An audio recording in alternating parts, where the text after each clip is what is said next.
दोस्तों, आज की हमारी कहानी है एक ऐसी चुड़ैल की जिसका चेहरा इतना ज़्यादा भयानक था कि मानो उसके बारे में आपको सुनकर भी आपके रोंगटे खड़े हो जाने वाले हैं, क्योंकि ये कहानी एक सच्ची घटना है और ये कहानी मुझे मेरी माँ ने सुनाई थी।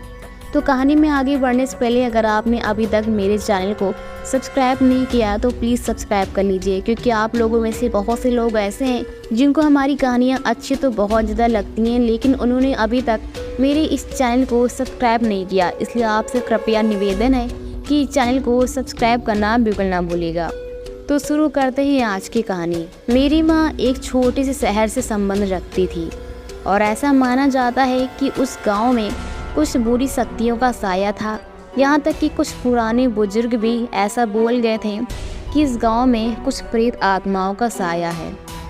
और ऐसी ही एक बुरी आत्मा से मेरे नाना जी का सामना हुआ। वो अंधेरी काली रात मेरे नाना जी और मेरी माँ को कभी भी भुलाई नहीं जाती। ये वो चुड़ैल थी जिसके खुले बाल और बिल्कुल भयानक चेहरा था, जिसके बारे में सुनकर आज भी मेरे रोंगटे खड़े हो जाते हैं। वो ठंड का समय था। शहर में घना कोहरा छाया हुआ था। मेरे नाना एक बड़े अधिकारी थे। रोज की तरह उस दिन जब मेरे नाना अपना काम खत्म कर दफ्तर से अपने घर की तरफ जा रहे थे तो रास्ते में पड़ने वाले बाजार से मेरे नाना को कुछ सामान लेना था और वो वहाँ पर सामान लेने के लिए रुक गए थे। उनके बाकी साथी जो थे वो सभी आगे निकल गए थे और मेरे नाना पीछे छूट गए थे। मेरे नाना को उस समय सामान लेते लेते इतना ज़्यादा टाइम हो गया था कि उन्होंने एक भी बार अपना समय तक नहीं देखा था।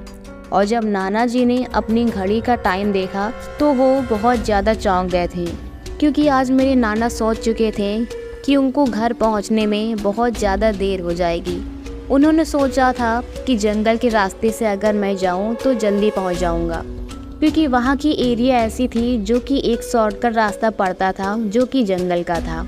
और जंगल के रास्ते में वैसे भी आप जानते हैं कि कितना कुछ डरावना रहता है। लेकिन मेरे नाना वैसे भी एक बड़े अधिकारी थे जिनको कि किसी चीज़ से डर नहीं लगता था। इसलिए उन्होंने जंगल की ओर अपनी गाड़ी घुमा ली। जंगल की तरफ काफ़ी अंधेरा था और ठंड का समय, चारों तरफ कोहरा ही कोहरा छाया था। नाना जी तेज़ स्पीड के साथ अपनी गाड़ी चला रहे थे। उनको बस एक ही चीज़ लगी थी कि कब वो अपने घर पहुंच जाएं। लेकिन तभी अचानक से मेरे नाना को ऐसा लगा कि उनकी गाड़ी के सामने कोई औरत आ गई और उनकी गाड़ी से टकरा गई। अचानक से मेरे नाना ने हड़बड़ाहट के मारे अपनी गाड़ी में ब्रेक लगाई। जो औरत गाड़ी के सामने खड़ी थी वो तेज़ तेज़ रोने लगी।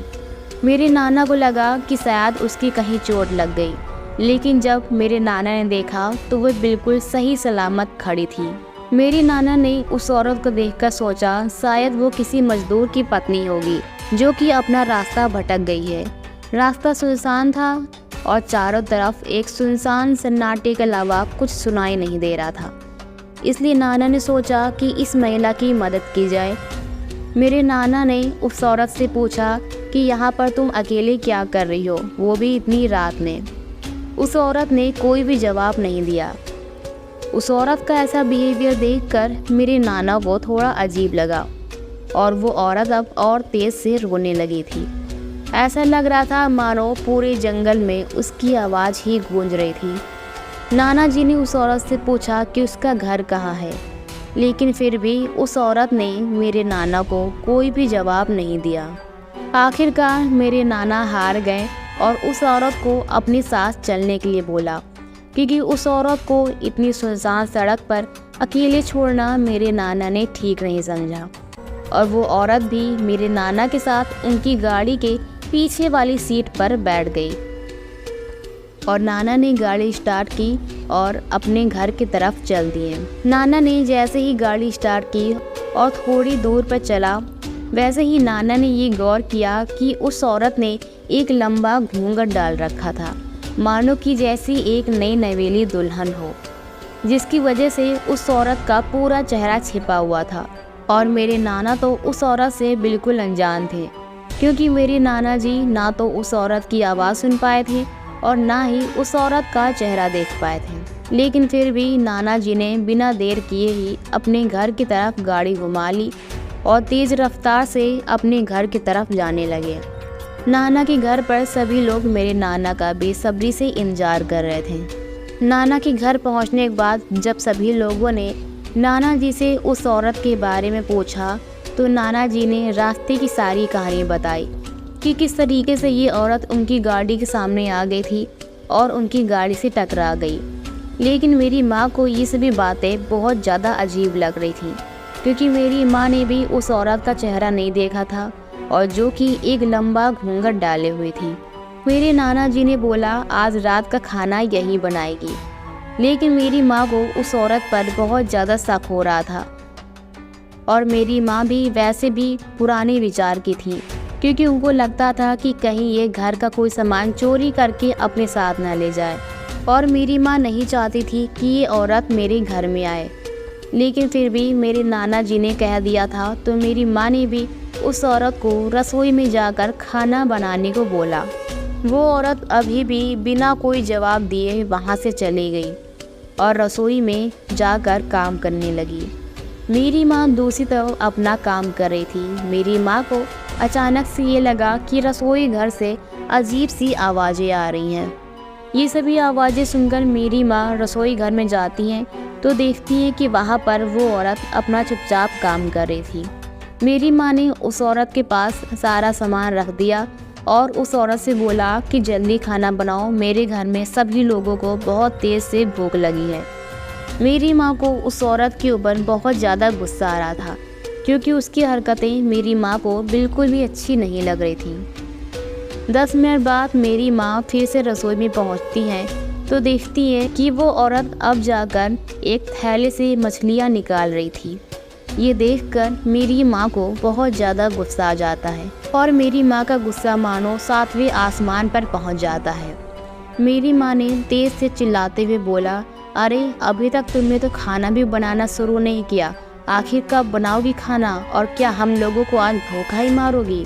उस महिला का चेहरा अभी भी ढका हुआ था।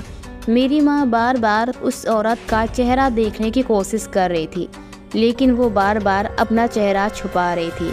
यहाँ तक कि मेरी माँ ने उस औरत के चेहरे की एक झलक भी नहीं देखी थी। दिखाई दे रहा था तो सिर्फ एक लंबा चौड़ा सा घूंघट। उस औरत के ऊपर चिल्लाने के बाद मेरी माँ रसोई घर से बाहर जाने लगी और उस औरत से बोलती हैं, कोई ज़रूरत हो तो बुला लेना, लेकिन तुम जल्दी काम करो। मेरी माँ को लगा शायद अनजान लोगों से डर रही होगी, इसलिए किसी से कुछ भी बोलना नहीं चाहती है। लेकिन मेरी माँ को क्या ही पता था कि वो जिस औरत को सीधा समझ रही थी वो औरत आगे चलकर एक भयानक डायन निकलेगी। लगभग 10 मिनट बाद मेरी माँ फिर से किचन में आई और फिर मेरी माँ ने जो किचन में देखा मानो उनके पैर वहीं जम गए और उनके गले से तो आवाज़ ही नहीं निकल रही थी। मेरी माँ ने देखा कि वो औरत रसोई घर के स्लैब पर बैठकर कच्ची मछलियों को काट काट कर खा रही थी। यहाँ तक कि सारी मछलियों के टुकड़े और हड्डियाँ इस तरह से पूरी किचन में बिखरे हुए थे मानो कोई जन्मों की प्यासी राक्षसीन हो और उन टुकड़ों को खा रही हो। उस औरत के सिर का घूंघट अब पूरी तरह से उतर चुका था। उस औरत का चेहरा इतना ज़्यादा भयानक था कि मानो मेरी माँ की आंखें ही फट गई हों और उसके बाल इतने बड़े और नाखून एकदम काले। यहाँ तक कि उसका चेहरा इतना ज़्यादा काला था कि मेरी माँ को बहुत ज़्यादा डर लगने लगा। वो औरत मछलियाँ खाने में इस तरह से मगन थी कि उसका ध्यान मेरी माँ पर नहीं गया और उस औरत का ऐसा भयानक रूप देखकर मेरी माँ ने भी नहीं चिल्लाया, क्योंकि मेरी माँ जानती थी कि कहीं वो और भी भयानक रूप ना ले ले। मेरी माँ ने चुपके से एक थाल उठाया और चूल्हे में से जलता हुआ एक कोयला उठाकर उसकी तरफ दौड़ी और मेरी माँ ने वो जलता हुआ कोयला उस औरत के ऊपर फेंक दिया। वो औरत चिल्लाते हुए वहाँ से बाहर निकल गई। उसकी आवाज़ इतनी ज़्यादा तेज़ थी कि आसपास के लोगों का भी बाहर जाम वाड़ा लग गया। वो डायन लोगों की भीड़ को हटाते हुए जंगल की तरफ दौड़ी और इस तरह से चिल्ला रही थी मानो चारों तरफ दूर दूर उसकी आवाज़ें ही गूंज रही थीं। यहाँ तक कि अब सभी लोगों ने उसका चेहरा देख लिया था, जो कि बहुत ही भयंकर था और वो बहुत तेज़ से भाग रही थी। उसका चेहरा देखकर तो मानो सभी लोगों की होश ही उड़ गए हों और सभी लोग डर के मारे बहुत ज़्यादा कांप रहे थे। मेरी माँ का ऐसा रूप देखकर मेरे नाना जी को बहुत ज़्यादा खुशी हुई, क्योंकि आज अगर मेरी माँ ने सही वक्त पर उस औरत के ऊपर कोयला ना फेंका हुआ होता तो आज पता नहीं वो औरत पूरे परिवार का क्या हाल करती। और आज इस घटना को हुए काफ़ी साल हो गए हैं, लेकिन आज भी मेरी माँ ने जब मुझे ये कहानी बताई तो आज तक मेरे दिमाग में वो कहानी एक किताब की तरह छप गई है।